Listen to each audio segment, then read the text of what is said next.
This is CBC Vancouver News.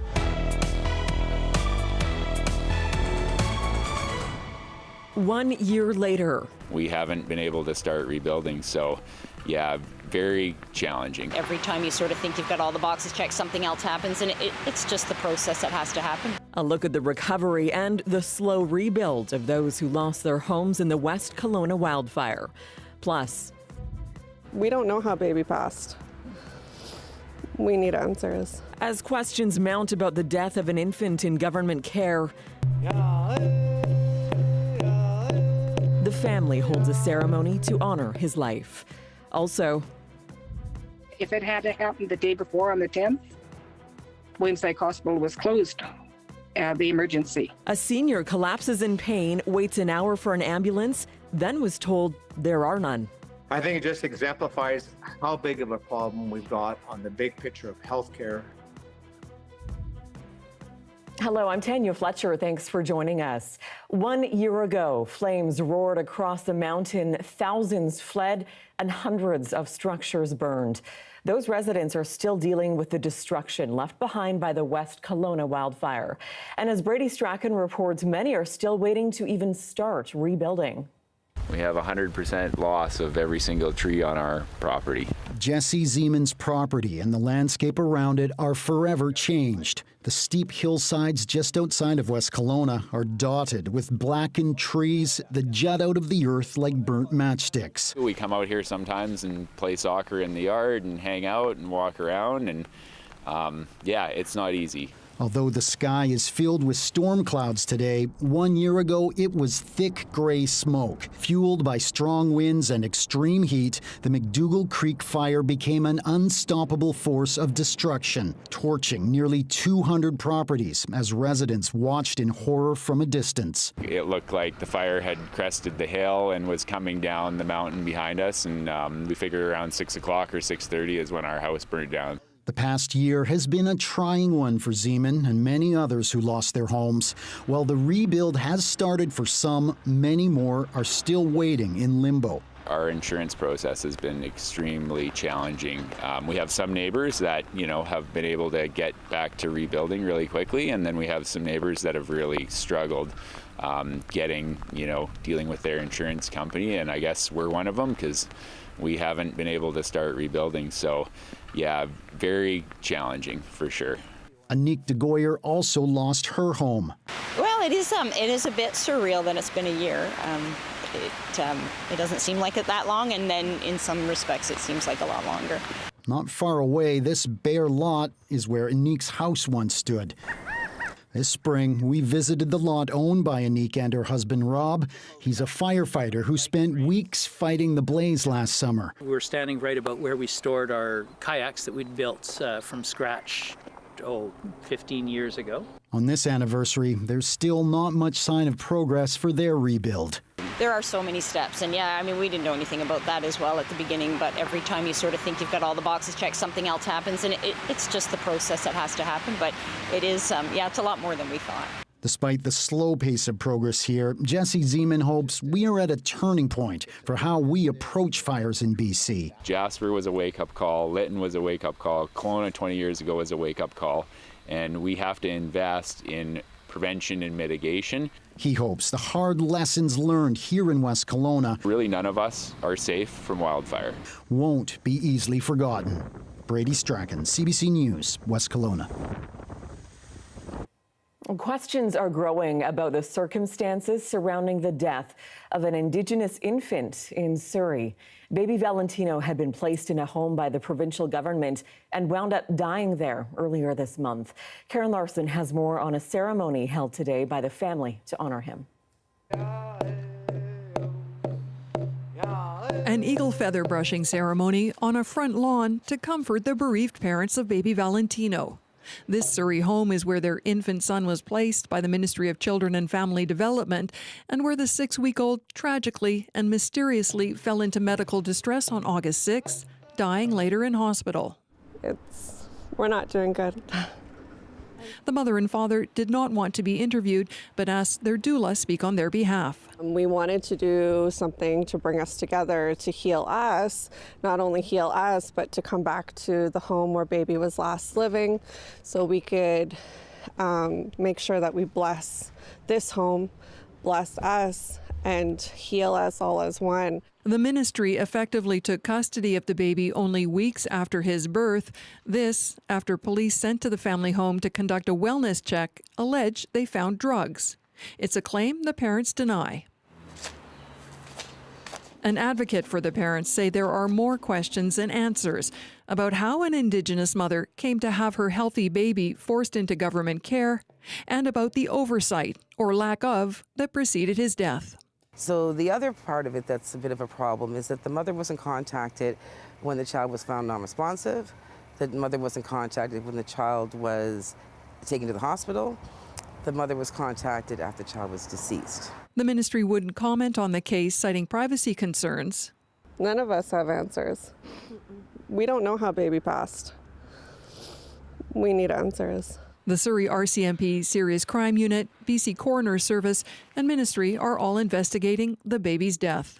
Karen Larson, CBC News, Surrey. A senior in Williams Lake had a frustrating experience after a big fall last weekend. What might have been a routine ambulance call turned into an hours-long and painful ordeal. As Rafferty Baker explains, some are now blaming the ongoing ER closures. You're helpless. I tried and tried and tried to get up and couldn't. That was the situation for 73-year-old Judy Launchbury at her Williams Lake home on Sunday. She was experiencing other medical issues and trying to make her way to her vehicle when she fell. She didn't know it yet, but she had dislocated her shoulder. It left her stuck on the ground on her driveway for an hour, calling for help until neighbors arrived, and they called an ambulance. We waited for an hour, and finally I phoned the ambulance again, and they said there was no ambulances available. The next door neighbor went back to his place next door and got some straps, and the four of them put the straps under my butt and lifted me up and put me in the van, and my sister took me to emergency. While she was on the ground in distress, Launchbury tried calling City Councillor Scott Nelson for help. I think it just exemplifies how big of a problem we've got on the big picture of healthcare in the province of BC, and especially in rural British Columbia. Nelson says a big reason for the ambulance delays are rotating ER closures in the region. If, say, the 100 Mile House ER is closed, paramedics need to drive patients long distances to Williams Lake and vice versa. It can tie a unit up for hours. So it's concerning. What if somebody's having a heart attack?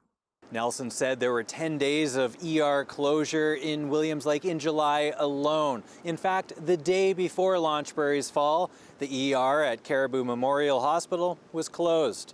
I asked for an interview with Health Minister Adrian Dix about this. That was declined. But Dix told Williams Lake City Council this week that he was looking into Launchbury's case and the ER closures.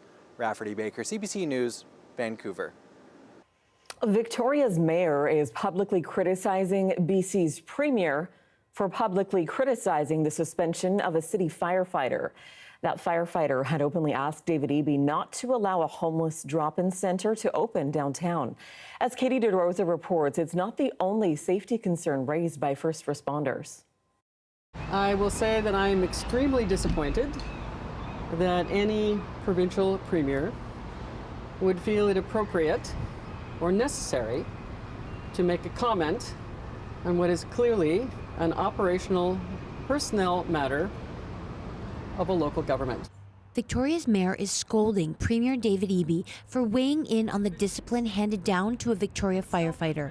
The city and the fire department have faced backlash over the one-day suspension served to John Montgomery because of an open letter he wrote to the premier. Montgomery asked Eby to stop a homeless services facility from opening on Dowler Place. He called the proposal outrageous and says the center would be just 100 meters from where his children play. Mayor Alto says the facility is meant to help people in crisis. The premier, however, says Montgomery's punishment is wrong. It's vital for me to be able to do my job as premier, that people can reach out, share information with me, and not face discipline for it. So if that's the case, I think he should get his back pay back. I don't think he should have been suspended. I think he should get an apology. I stand by that.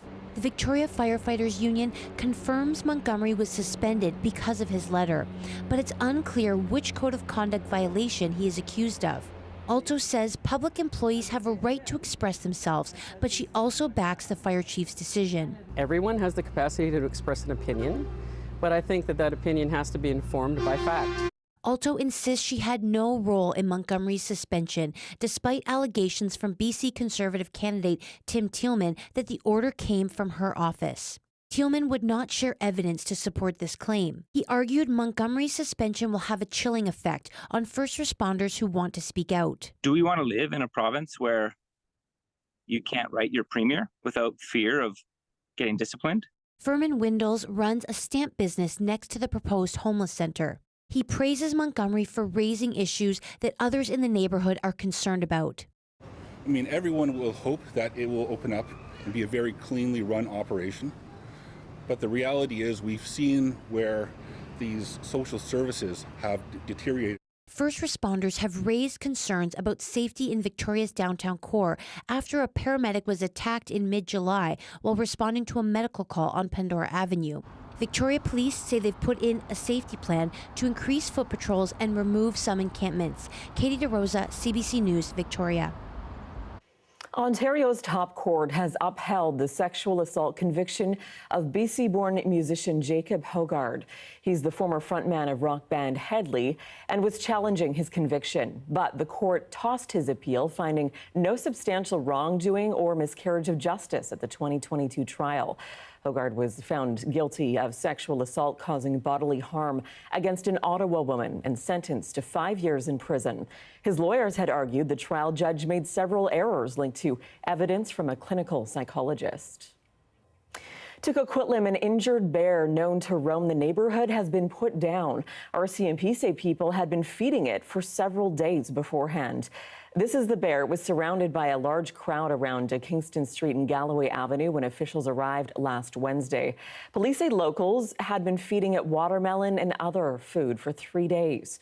Conservation officers say the bear had a history of rummaging through garbage bins in the neighborhood. So the bear was deemed a public safety risk and they killed it. Police are once again asking people not to feed bears. Well, frustration from commuters with news the SkyTrain extension to Langley is going to take a lot longer to arrive and cost a lot more. Liam Britton has more on the soaring costs and delays and reaction from those directly affected.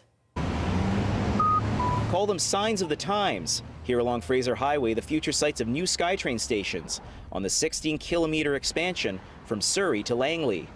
The problem is, the planned time to open these stations is now a year further away, and the cost has increased by $2 billion. Unwelcome news for people who take transit south of the Fraser. I thought it was going to be delayed. You're not surprised by this? No, they haven't started construction yet of the actual stations. I was waiting for that thing for maybe for a year, so I'm actually very sad about it. The Transportation Minister says construction realities have changed since the project was costed out 2 years ago. The prices have changed globally around the world. These are supply chain and labor and construction material costs that are part of how a project is costed now, including higher interest rates for interest during construction. For both the people in Langley and the people of Surrey, this is a gut punch. The opposition, though, blaming NDP incompetence. The biggest thing when you look at it, every project that the NDP have done has been over budget. Nothing has actually been delivered yet. Everything is being behind schedule. Some experts, however, say construction costs on big-ticket items are just rising faster than the projects themselves. This is actually, in summary, a normal part of engineering that we're trying to do the best we can, giving the client comfort. But in this environment, post-COVID, all bets are off the table. We're looking at 40 to 60% typical capital cost increases. And for a transit advocate, the question is what the wider transit impacts of a delay in one region could be. That's another year where the buses that run along that street, those don't get freed up for another year. So that means less overcrowding relief for people on all the other routes that connect to the SkyTrain. Fleming claims over 90% of transit projects are on time and on budget, and he's questioning the opposition's commitment to getting these projects built. His ministry says the SkyTrain to Langley will connect the city to Surrey in 22 minutes and downtown Vancouver in an hour, once it's finished. Liam Britton, CBC News, Surrey. In East Vancouver, a building that has twice caught fire in the last year has now been torn down, and the owners on the hook for the cost of the demolition. Take a look. We are in the process of demolishing 414 East 10th Avenue. Operation started around 8 or 9 o'clock this morning. Following the fire on last Tuesday evening, I made the determination that the building was represented an unsafe condition. It was more damage during that fire than it was the initial fire in July last year. So we are in the process of taking immediate corrective measures as permitted under the Vancouver building bylaw to remedy this unsafe situation. I should point out this is at no cost to the city. Any expenses incurred today will be passed on to the building owners. I feel that basically the people deserve better, and the owner treated us like garbage. I don't feel good for the neighbors having to endure all this after all this time, right? But personally, I'm glad that if that's what it took to bring it down, awesome. It should have been torn down a year ago. There's these fires going on and they're not living in safe places, I guess. And then the results of that means they get displaced. Once the pile is removed, then we'll demolish the slab and foundation and turn it over to the property owner. Up next, we'll show you how Vancouver is preparing to host training sessions for World Cup 2026. That's after the break. Stay with us.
Welcome back to Vancouver. Fields are going to host training sessions for teams competing in the Men's World Cup in 2026, but major renovations will have them closed to the public for months beforehand. As Saurabh Sandhu is finding out, that's not sitting well with some in the community. You got your polls today. Yeah, well done. Cheryl Anderson is a physiotherapist who runs an outdoor clinic at Memorial South Park for people living with Parkinson's. The idea of our classes is to challenge people to do more than they might expect themselves to do, but you need a safe environment to be able to challenge them. Anderson says her clients have increased fall risk, which is somewhat mitigated by this track at the Oval, which is flat. But Anderson has recently been told that the park would not be available for 18 months starting 2025. As work begins to transform the facility into a training site for FIFA World Cup 2026. As a physiotherapy clinic who advocates people getting out and getting exercise in order to be healthy, it seems very sad that this space won't be available for them for 2 years. The Vancouver Park Board says two fields, Memorial South Park and Killarney Park, were chosen last month from a list of 125 parks in the city. The proposed upgrades include field lights, locker rooms, and a press conference room. Site required particular space, both for training, so size of field. They needed privacy, and they also needed areas for like their media entourage. And so that site's going to be developed for that. Basti Ovansky says the staff have assured the Vancouver Park Board that permitted users of the park will be able to use other fields. But still, several others feel left behind. So especially for us, seniors, we need it. For 18 months, that's quite a long time. So we would have to find other avenues. Others like Anderson say finding a new place could be a challenge. I think there's few parks that are this big and have this many facilities, which is why so many people come here, because it's a nice smooth track, it's well capped. Vancouver is set to host 7 games of the FIFA World Cup tournament, which will be played at BC Place Stadium. The cost of hosting those games is expected to run in $500 million. Saurabh Sandhu, CBC News, Vancouver. You're looking at a live shot of White Rock Pier, a mix of just about everything weather-wise this weekend. Where and when the rain is headed next in your long-range forecast after the break.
I'm Amy Bell, and here's what's in your CBC Vancouver inbox. CBC is proud to be the exclusive media partner of the 36th Annual Vancouver Queer Film Festival, September 11th to the 22nd, featuring 97 films from 25 countries. For festival tickets, visit outonscreen.com/VQFF and never miss a special programming series, event, or contest. Subscribe to CBC Vancouver's e-newsletter and keep connected with us. The weather update is brought to you by Direct Buy Furnace. To cool and clean the air in your home, call Direct Buy Furnace. Installing Train, the most reliable heating and cooling brand.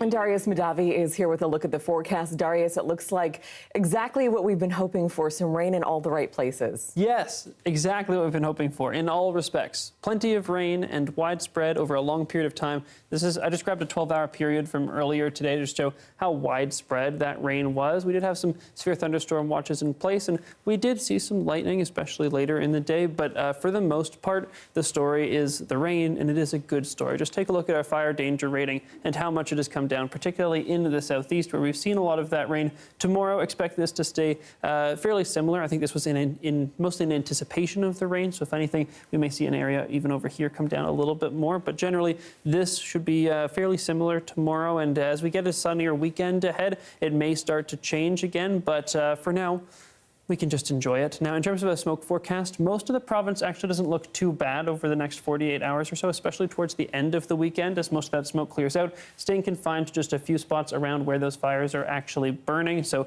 less haze, less smoke as well. If you look at our surface smoke forecast for tomorrow, again, fairly concentrated in just a few areas around those fires, and even the northeast getting a little bit of a break. Parts of the southeast, as usual, around where those fires are really burning, those concentrated spots, still getting some decent surface smoke, but generally a bit of good news. Turning to a broader forecast, I just want to highlight that low that we've been talking about does seem like it's going to be anchored in place for quite a while. This is the next 6 days, and that is very much staying in place. So expect some more cloudy weather, clouds coming in and out, some more rain. Let's take a look at the rain actually here in Vancouver and across the island. Expect to see that Saturday overnight into Sunday. It may linger into the sort of morning time on Sunday and maybe early afternoon. The models disagree, but some decent rainfall coming to the coast and then continuing to make its way up into other parts of the province, and then not quite this widespread coarse grain model, but generally some more rain on the way. So a bit of good news there as well. In terms of forecast for tomorrow, lots of sunshine. So we got our rain today, we get our sunshine tomorrow. Something for everybody, I'd say. And then as we head into the weekend, we get that overnight rain. Generally, Tanya, we have another day of humidity and some warmer temperatures. But overall, I think that's fair to say something for everybody, right? That's right. And temperatures still pretty much, no one can complain. Bang on seasonal. Absolutely. Oh, yeah. Thanks so much, Darius. Thank you. And that is your late news for this Friday, August 16th. For news anytime, anywhere, download the free CBC News app. You can always find us online as well. We're at cbc.ca/BC. Thanks so much for being with us. Have a great weekend.